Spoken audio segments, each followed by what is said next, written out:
2학년 때 중퇴를 하고 참 먹고 살 것도 없고 하니까 배도 고프고 하니까는 뭐 배나 타면 설마 밥이라도 하나 얻어먹겠나 싶어서 그래서 그래 배에 갔거든요.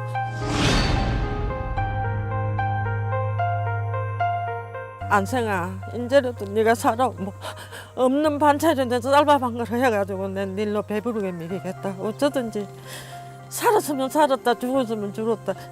생사하기라도 좀 하게끔 만들어둬라. 나는 그거이 아니다. 나는 네 쌀밥한테 해주는 그거이 나는 아니다.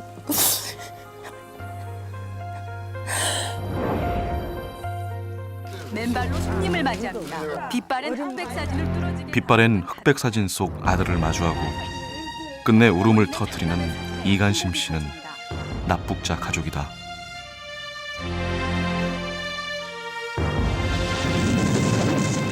(6.25) 전쟁이 끝난 후에도 계속된 북한의 납치.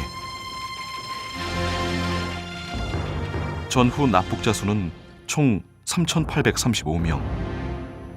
이 중에 아직도 북한에 억류된 미귀한 납북자는 약 516명. 돌아오지 않는 이들을 가족들은 아직도 기다리고 있다.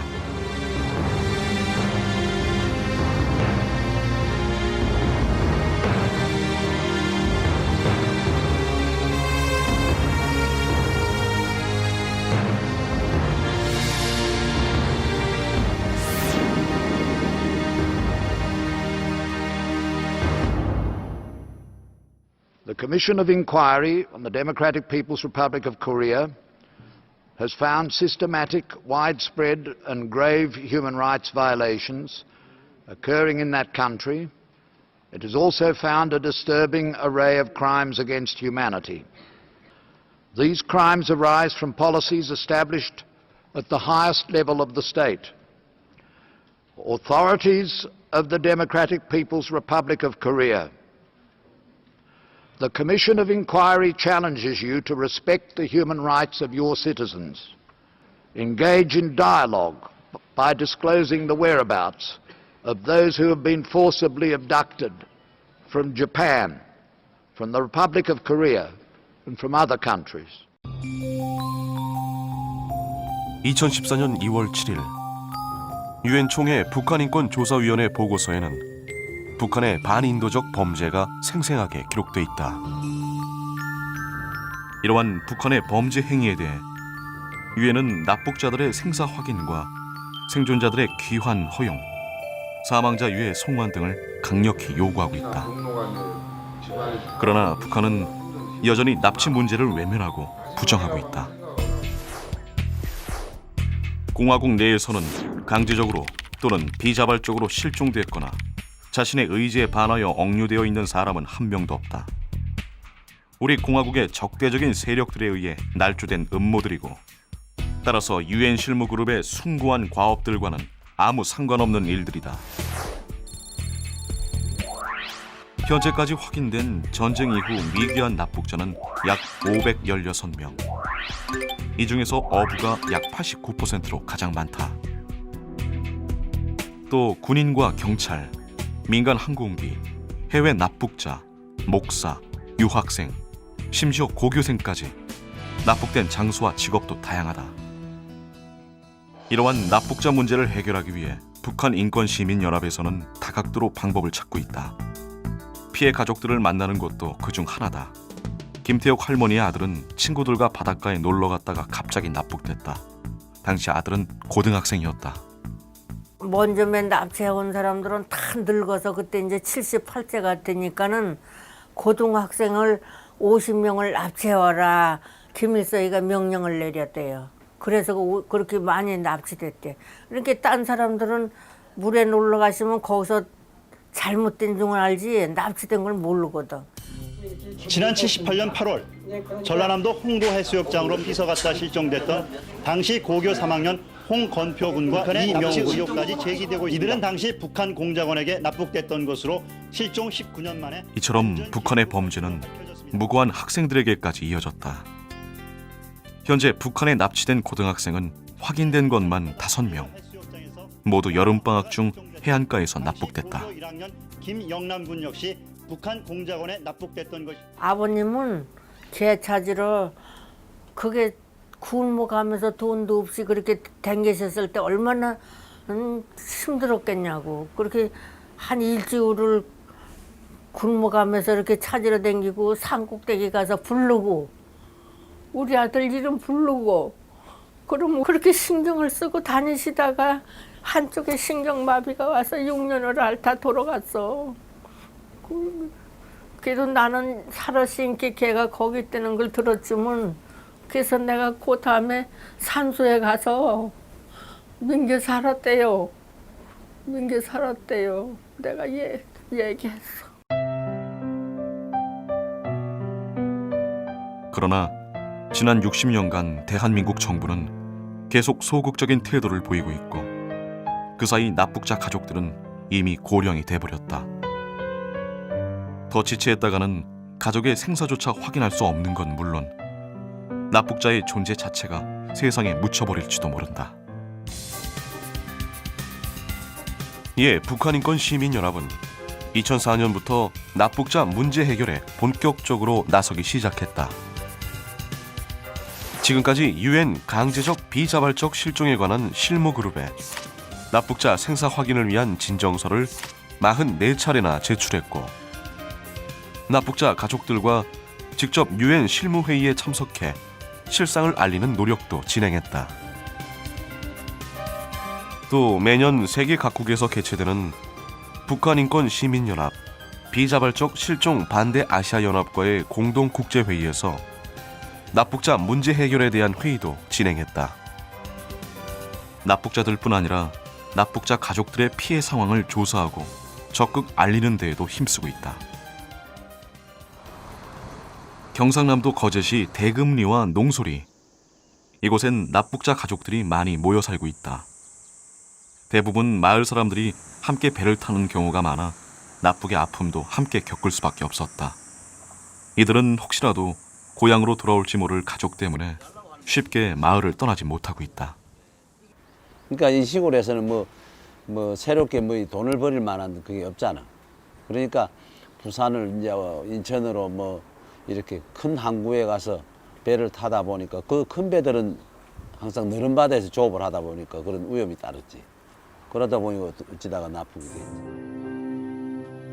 북한인권시민연합은 납북자 가족들의 피해 상황을 조사하기 위해 직접 이곳을 찾았다. 유엔에는 이제 유엔 강제적 비자발적 실종에 관한 실무 그룹이라는 그런 강제 실종 관련해서 일하는 그룹이 있어요. 거기에 이제 진정서를 제출하기 위해서 저희가 이제 케이스들을 수집하고 인터뷰하기 위해서 방문했습니다. 그래서 저희가 이런 노력을 계속해서 북한이 조금 입장 변화가 생기고 국제적으로 압박을 많이 줄 수 있으면 좋겠습니다. 납북자 가족들은 그동안 가슴 깊숙이 묻어둔 고통과 서름들을 힘겹게 쏟아내기 시작했다.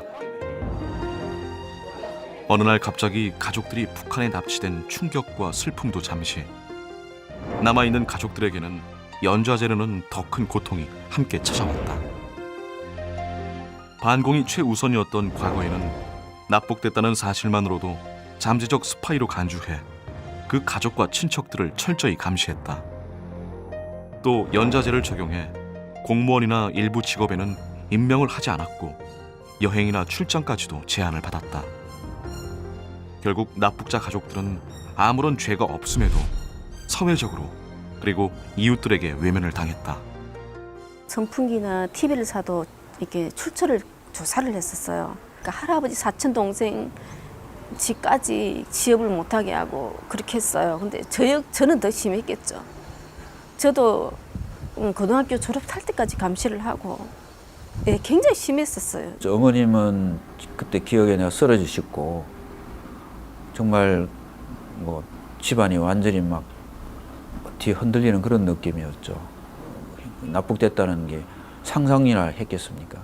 학교 교장까지 하시고 또 청와대 교육행정관까지 그때 내정되어 있었다가 하루아침에 아들 문제로 강제사직 당하고 저 아우지 탄광 보내듯이 강원도 산골에서 임시 노무원 생활을 강제 취업당하고 그 고통이 너무 크셨어요, 아버님이. 아들 보고 싶어서 소식이라도 들었으면 좋겠다 하다가 결국은 아무 소식도 못 들으시고 돌아가셨습니다. 납북자 중에는 목숨을 걸고 탈북에 성공해 다시 고향으로 돌아온 사람들도 있다.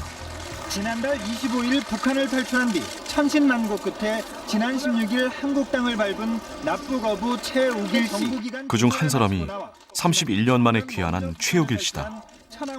납북자들은 고향으로 돌아갈 날만을 기다리고 있지만 차마 말을 꺼낼 수조차 없다고 한다.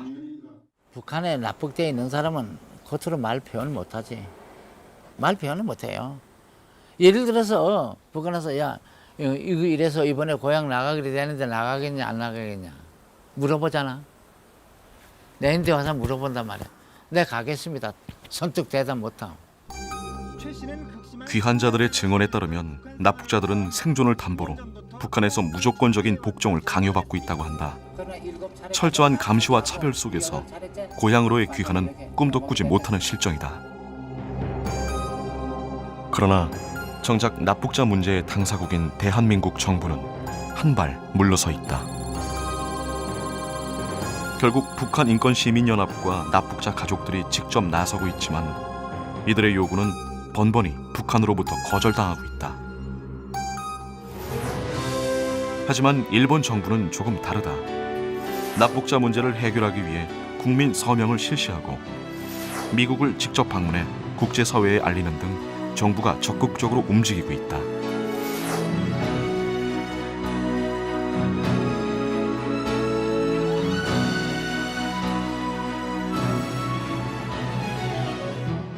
So it's one of the reasons he raised this issue as the most important.